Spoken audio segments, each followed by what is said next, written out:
Indian hemp यानी कि देसी गांजा, देसी गांजा। देखिए कैनाबियम यानी कैनाबिस फैमिली का ये भी, एपोसाइनम कैनाबियम, ठीक है, also called as Indian hemp.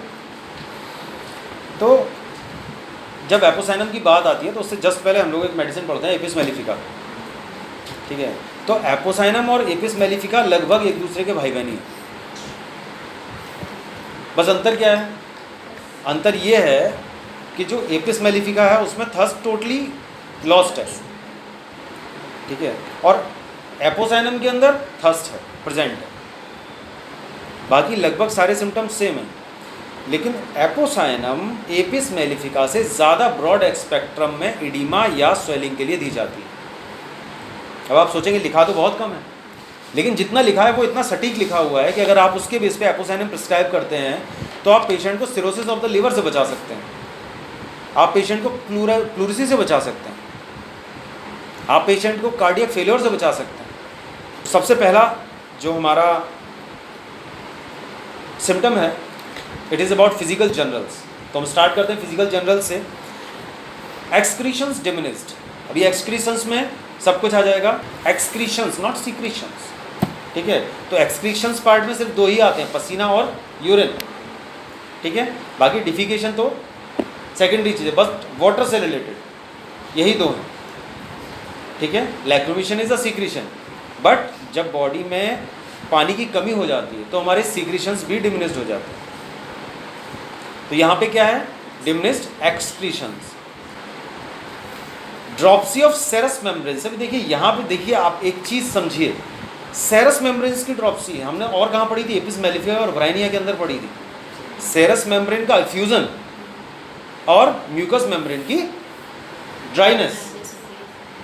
Effusion of the serous membrane था ना, यानी वहाँ पे फ्लूइड बढ़ जा रहा है और म्यूकस मेम्ब्रेन में कम हो जा रहा है। Got it? ब्राइनिया के अंदर ऐसा ही था बिल्कुल, एपिस के अंदर भी ऐसा। इसीलिए दोनों मेडिसिन प्लूरसी में बहुत अच्छा काम करती है। इसीलिए तीसरी मेडिसिन ये भी है जो प्लूरसी में बहुत अच्छा काम करती है। और प्लस साथ में दूसरी मेडिसिन सुनिए, साइनोवियल मेम्ब्रेन के अंदर सेरस मेम्ब्रेन होती है, प्लूरा के अंदर सेरस मेम्ब्रेन होती है, जो कार्डियक होता है पेरिकार्डियम जो होती है वो सेरस मेम्ब्रेन होती है, पेरिटोनियम इज अ सेरस मेम्ब्रेन। ये सारी सेरस मेम्ब्रेन्स के अंदर जब पानी भर जाएगा, जब ड्रॉप्सी हो जाएगी, ड्रॉप्सिकल कंडीशन आ जाएगी, then we will think of basically three medicine. One is Bryonia alba, ठीक है, second is Apis mellifica and third is Apocynum cannabinum. Dropsy of the serous membrane, but it should be acute and it should be inflammatory. Next is dropsy with thirst. पानी की प्यास के साथ में अगर excessive dropsy है, यानी serous membrane में एक्युमुलेशन ऑफ द फ्लूइड है, थर्स्ट है, the medicine should be Apocynum and just reverse of Apis mellifica, ठीक है। वाटर डिसएग्रीज और is vomited, water disagrees as well as vomited, यानी पेट में पानी जाता नहीं, प्यास उसको बहुत, मुंह उसका सूख रहा है, पीना चाहता है, लेकिन उसका पेट उसको डिसएग्री कर रहा है। जैसे ही उसने पिया खट से बाहर, जैसे ही पिया खट से बाहर, पानी नहीं झेल सकता, जैसे आर्सेनिक एल्बम के अंदर होता है, ठीक है। आर्सेनिक एल्बम के अंदर भी ऐसा ही होता है। जब हम आर्सेनिक पढ़ रहे थे तो हमें पता है वहाँ पे एक और मेडिसिन थी जो कंपेयर में बताया गया था, बिस्मथ। लेकिन उसमें क्या डिफरेंस था कि जो हम खाते पीते हैं उसमें केवल पानी पानी बाहर आता है, खाना अंदर रह जाता है, ठीक है। Most cases uncomplicated from organic diseases. इसका मतलब क्या हुआ? इसका मतलब यह है कि बेसिकली इसके अंदर जो एडिमा या साइकोसिस है वो कैसी है? वो अनकॉम्प्लिकेटेड है, सिफिलिस में नहीं जा रही है, साइकोसिफिलिस में नहीं जा रही है, या तो साइकोसिस है या सोरोसाइकोटिक डिजीज है। आफ्टर टाइफस स्पेशली कंप्लेंट्स कब आ रही हैं, यानी जो ड्रॉप्सी है कब आ रही है? टाइफस टाइफाइड के बाद, यानी कंटिन्यूस फीवर के बाद, स्कारलेटिना के बाद। स्कारलेटिना एक ऐसा फीवर था जिसमें किडनी कंप्रोमाइज़ करती थी और proteinuria is the main feature of scarlatina, ठीक है। स्कारलेटिना की एक प्रोफाइलेक्सिस बताई गई थी, डॉक्टर हैनीमैन ने बताई थी। क्या नाम था उसका? Belladonna. Yes, belladonna was the prophylaxis of scarlatina. Cirrhosis of the liver. Cirrhosis of the liver का प्रोमिनेंट फीचर क्या है? Ascites. Ascites means accumulation of the fluid in the serous membrane which is peritoneum, ठीक है। Intestinal tuberculosis, meninges, ये सब क्या है? Serous membranes. तो मेनिंजाइटिस होती है, मेनिंजाइटिस के बाद में हाइड्रोसेफेलस होता है, क्या है? Oedema, accumulation of the fluid in meninges. अगर पेरिटोनियम में होता है तो accumulation of the fluid, this is called ascites. Pleuritis, pericarditis, तो pericardial effusion is the accumulation of serous pericardium, ठीक है। Accumulation of fluid in lungs, covering of the lungs, that is pleura, it's called pleural effusion. तो pleurisy भी है, pericardial effusion भी है, ascites भी है, मेनिंजाइटिस भी। देखिए कहाँ कवर कर रहे हैं, देखिए कि छोटा सा वर्ड इडीमा और छोटा सा वर्ड एक्यूट इन्फ्लेमेशन कहाँ कहाँ आपको पहुँचा रहा है एपोसाइनम के साथ में। सोच के देखिए कितनी बड़ी बीमारियाँ हैं ये। Meningitis, brain tuberculosis, intestinal tuberculosis जिसमें एसाइटिस बहुत कॉमन है, सिरोसिस ऑफ द लिवर जिसमें आपकी जो है बहुत कॉमन है, ठीक है। तो मत भूलिए Apocynum can be a medicine in that condition if the thirst is present, ठीक है, if the thirst is present. But on the other hand the water disagrees, ठीक है। From abuse of the quinine, quinine और cinchona is a very hepatotoxic remedy. Quinine is a hepatotoxic remedy, and when we frequently prescribe quinine, there is direct impact on liver, there is direct impact on the liver, and the conditions like ascites will begin definitely. In that case, Apocynaum cannabinum is the medicine if the thirst is present but water disagreed. Now, head. Just अभी आपको मैंने बताया hydrocephalus but acute. देखिए हर जगह acute लिखा हुआ है, तो पहली लाइन में अगर लिख दिया एलेंस ने एक्यूट तो इसका मतलब ये तो एक है ही है कंफर्म कि कुछ भी है तो एक्यूट होना चाहिए, क्रोनिक नहीं। Acute hydrocephalus with open sutures. अब ओपन सूचर्स क्यों है? क्योंकि बच्चों का मामला है। बच्चों के मामले में अगर अंदर से प्रेशर बढ़ेगा तो सूचर्स खुल जाएंगे, कॉमन बात है। ओपन सूचर्स टू पर site of one I lost. अब देखिए site of one I lost है, यानी कि किसी एक साइड का है, तो हाइड्रोसेफेलस में जिस साइड के ब्रेन में प्रेशर पड़ेगा वहाँ की फंक्शनिंग गड़बड़ हो जाएगी, तो आंख बंद। Constant and voluntary motion of one arm, ये भी एक फीचर है। आपने हेलिबोरस नाइगर की मेनिंजाइटिस पढ़ी है? हेलिबोरस नाइगर पढ़ी है ना? हेलिबोरस नाइगर में क्या है? Constant motion of one arm and one leg specially of the right side while brain fever और मेनिंजाइटिस, जिसमें पेशेंट के इनवॉलंटरी मोशन होता था राइट, उसमें वही चीज़ मेनिंजाइटिस में ये कॉमन है, neck rigidity and constant motion of one arm और वन लेग, ये it is the feature of meningitis, ठीक है। तो क्या है? With constant and voluntary motion of one arm and one leg. देखिए वॉलंटरी लिखा हुआ है इसमें, इनवॉलंटरी नहीं लिखा हुआ है। तो हेलिबोरस में इनवॉलंटरी, इसमें वॉलंटरी है।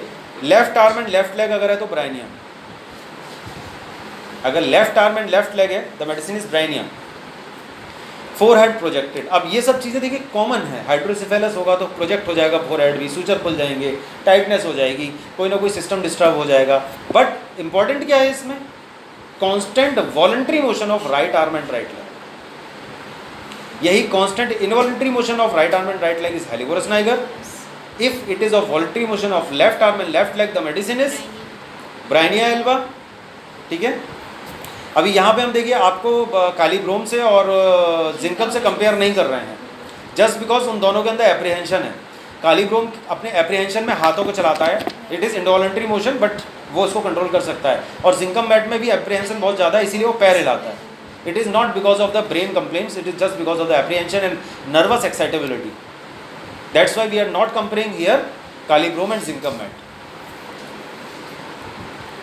Next is female reproductive system. अब देखिए एपोसाइनम कैनेबियम के अंदर जो है फीमेल रिप्रोडक्टिव सिस्टम, सारी समस्याएं कहाँ से आ रही हैं जो हमने स्टार्टिंग में पढ़ लिया। अब सब उसका सिर्फ एक प्रोजेक्शन है। एमिनोरिया इन यंग गर्ल्स है, क्यों है? विद ब्लोटिंग और dropsical extension of abdomen and extremities. Body से पानी की एकदम कमी हो गई, जब पानी की कमी होगी तो हाइपोवोलेमिया हो जाएगा। Hypovolaemia means total amount of the blood कम हो जाएगा, और जब टोटल अमाउंट ऑफ ब्लड कम हो गया तो पीरियड्स आएंगे कहाँ से? इसीलिए लिखा हुआ है विद ब्लोटिंग। अलग सिम्टम नहीं देखिए। एमिनोरिया इन यंग गर्ल्स केवल किस केस में? विद ब्लोटिंग और dropsical extension of the abdomen as well as extremities. Abdomen और एक्सट्रीमिटीज का जब ड्रॉप्सिकल एक्सटेंशन होता है उन केसेस में, उन फीमेल्स में जब एमिनोरिया होता है, then we will prescribe apocynum but with thirst and water disagree. साहब मुंह बहुत सूखता है लेकिन पानी अंदर जाता नहीं, पानी पिए उल्टी आ जाती है, तो मेडिसिन इज एपोसाइनम कैनाबियम। मेट्रोरेजिया, अभी मेट्रोरेजिया कैसा है? कंटिन्यूड और पैरोक्सिस्मल फ्लो। भाई मेट्रोरेजिया का तो मतलब ही यही है, इसमें कौन सी नई बात? फ्लूइड और क्लॉटेड, ठीक है। Nausea, vomiting, palpitation. मेट्रोरेजिया के केस में फ्लूइड या क्लॉटेड कुछ भी हो सकता है, कोई बात नहीं है। पैरोक्सिस्मल कंटिन्यूअल फ्लो कुछ भी हो सकता है, कोई बात नहीं है, ये कॉमन फीचर्स हैं। कौन सा फीचर एबनॉर्मल है, अनकॉमन है? नोजिया। देखिए nausea, vomiting, palpitation, pulse quick, feeble when moved. ये सारे सिम्टम्स कब होंगे? जब कहीं ना कहीं आपको इडीमा जरूर मिलेगा, जब आपको इडीमा स्वेलिंग जरूर मिलेगी। ऐसे केसेस में जब हाइपोवोलेमिया हो जाएगा, जब ब्लड प्रेशर डाउन हो जाएगा, तो क्या होगा? 4 कदम चलने में दम निकल जाएगी, तब धड़कन धक धक धक धक धक धक होगी, तब पाल्पिटेशन होगा। आप फील करिए उस कंडीशन को, जब बीपी लो हो जाता है, ब्लड प्रेशर जब लो हो जाता है, तो क्या होता है? यही होता है ना, पलकें भारी होने लगती है, पिंडलियों में खिंचाव होने लगता है, हाथ पैरों में जलन होने वीकनेस लगने लगती है और खिंचाव होने लगते हैं, ऐंठन आने लगती है, दिल डूबता हुआ लगता है, पाल्पिटेशन हो जाता है, घबराहट बढ़ जाती है, वही सब है। Vital depression, fainting when raising head from pillow. अब देखिए जब हम पिलो से हेड को ऊपर उठाते हैं, जस्ट लाइक एक्रोनाइटम नेपेलस, क्या हो जाता है इसके अंदर? पानी कहाँ चला गया? ड्रॉप्सी में चला गया, तो टोटल अमाउंट ऑफ ब्लड हो गया कम। अब ब्लड है कम और भेजना ज़्यादा, तो दिल को क्या करना पड़ेगा? जल्दी जल्दी धड़कना पड़ेगा। भाई जब ज़्यादा चीज़ है तो एक बार धड़का, पता है पूरी जगह ब्लड पहुंच गया। लेकिन जब ब्लड टोटल अमाउंट कम है तो क्या होगा? खट खट, जहाँ एक बार में जा रहा था वहाँ 2 बार जा रहा है, तो पता है 72 का 144 हो गया पल्स रेट, ऑटोमेटिकली हो गया ना। कंपेंसेशन, ये तो कंपेंसेटरी मैकेनिज्म है। लेकिन दिया क्या हुआ है? When raising head from pillow. अभी इस हाइपोवोलेमिया में जब पेशेंट अपना पिलो से हेड ऊपर उठाएगा तो क्या होगा? ग्रेविटी की वजह से जो ब्लड है वो थोड़ा सा नीचे आ जाएगा, ब्रेन में इस्कीमिया हो जाएगा और उसको चक्कर आ जाएगा। समझ गए? चाइना में देखा है, पढ़ा है चाइना में, vertigo when raising from the bed और फ्रॉम द सिटिंग पोजीशन, है कि नहीं? क्यों है? एनीमिया की वजह से। अभी यहाँ पे एज इट इज एनीमिया नहीं है, इसमें क्या है? हाइपोवोलेमिया। और वो क्यों है? क्योंकि जो ब्लड में जो पानी वाला पार्ट है, वाटर पार्ट है, वो ड्रॉप्सी में चला गया। अब रेस्पिरेटरी सिस्टम, अब देखिए रेस्पिरेटरी सिस्टम में क्या है? खांसी है, शॉर्ट है, ड्राई है, डीप है, लूज है, ड्यूरिंग प्रेगनेंसी है। अगर इन सब कंडीशंस के साथ में कोई ड्रॉप्सी है जिसमें थर्स्ट है लेकिन वाटर डिसएग्री कर रहा है, if the cough present with these conditions the medicine will be Apocynum cannabinum, ठीक है। और specific cough of the pregnancy के लिए Conium maculatum is the best medicine, ठीक है। Now in relations it is similar to acetic acid, हम लोग already पढ़ चुके हैं। बट द एसिटिक एसिड में होता क्या? पेल वैक्सी कलर। देखिए इसमें हाइपोवोलेमिया है, उसमें एनीमिया है, ठीक है, पेल वैक्सी कलर। लेकिन एसिड है तो एक्सेसिव वीकनेस होगी उसमें। एसिटिक एसिड के अंदर क्या है? जो एसिटिक एसिड है उसमें एक तो एसिड होने की वजह से बहुत ज़्यादा वीकनेस है, ठीक है, एक्सेसिव चिली है क्योंकि एसिड है, बट थर्स्टी है, हर कंडीशन में थर्स्टी है, जस्ट लाइक एपोसाइनम कैनाबियम, लेकिन टोटली थर्स्टलेस ड्यूरिंग फीवर। एपिस में क्या है? कंप्लीटली नो थर्स्ट है, बट एपिस के अंदर क्या है? थर्स्टी कब है? During chill. एपिस के अंदर थर्स्टी ड्यूरिंग चिल, जब चिलीनेस की कंडीशन आती है तब एपिस मेलिफिका थर्स्टी हो जाता है, ठीक है। आर्सेनिक एल्बम, चाइना, डिजिटलिस इन ड्रॉप्सिकल अफेक्शंस। अब देखिए आर्सेनिक एल्बम के अंदर ड्रॉप्सिकल अफेक्शंस है जब किडनी कंप्रोमाइज़ करती है। चाइना के अंदर है क्योंकि जब क्रोनिक आयरन डेफिशिएंसी एनीमिया होता है तो जो ब्लड की मीन कॉर्पस्कुलर वॉल्यूम होता है वो कम हो जाता है। उसकी वजह से क्या होता है कि जो सेल पार्ट है ब्लड का वो कम हो जाता है और पानी का पार्ट बढ़ जाता है। तो क्या होता है कि वो डिफ्यूज़न ज़्यादा होने लगता है इंटरस्टिशियल टिश्यूज़ में। उसकी वजह से क्या होता है? नीचे एडिमा स्टार्ट हो जाता है। तो ज़्यादातर जितने एनीमिक फीमेल्स हैं, ज़्यादातर एनीमिक होती हैं, उन सब के पैर ज़्यादा लटकाने से एनीमिया आ जाता है। लेकिन इसकी खास बात क्या है? सुबह सही हो जाएगा, सुबह सही हो जाएगा, ठीक है। तो चाइना के अंदर एनीमिया होने की वजह से होता है। डिजिटलिस के अंदर कंजस्टिव कार्डियक फेलियर होता है, टोटली प्रॉपर कंजेशन होता है अंदर, तो उसकी वजह से लोअर एक्सट्रीमिटीज़ में एडिमा होता है। पढ़ा नहीं पढ़ा? पढ़ा है ना, लोअर एक्सट्रीमिटीज़ में एडिमा। तो 3 अलग अलग कारण है। आर्सेनिक में कंप्रोमाइज़ होती है किडनी, और जो चाइना में है एनीमिया की वजह से, और डिजिटलिस के अंदर कार्डियक अफेक्शंस की वजह से। ब्लाटा ओरिएंटलिस, इसमें देखिए साफ साफ लिखा हुआ, ब्लाटा ओरिएंटलिस ने बहुत ज़्यादा bad cases of the general dropsy को क्योर किया है after Apis Apocynum and distalis fails, ऐसा हेंस ने कहा। ठीक है, तो ब्लाटा ओरिएंटलिस को भी मत भूलिए, Blatta Orientalis is also very good medicine for general dropsy.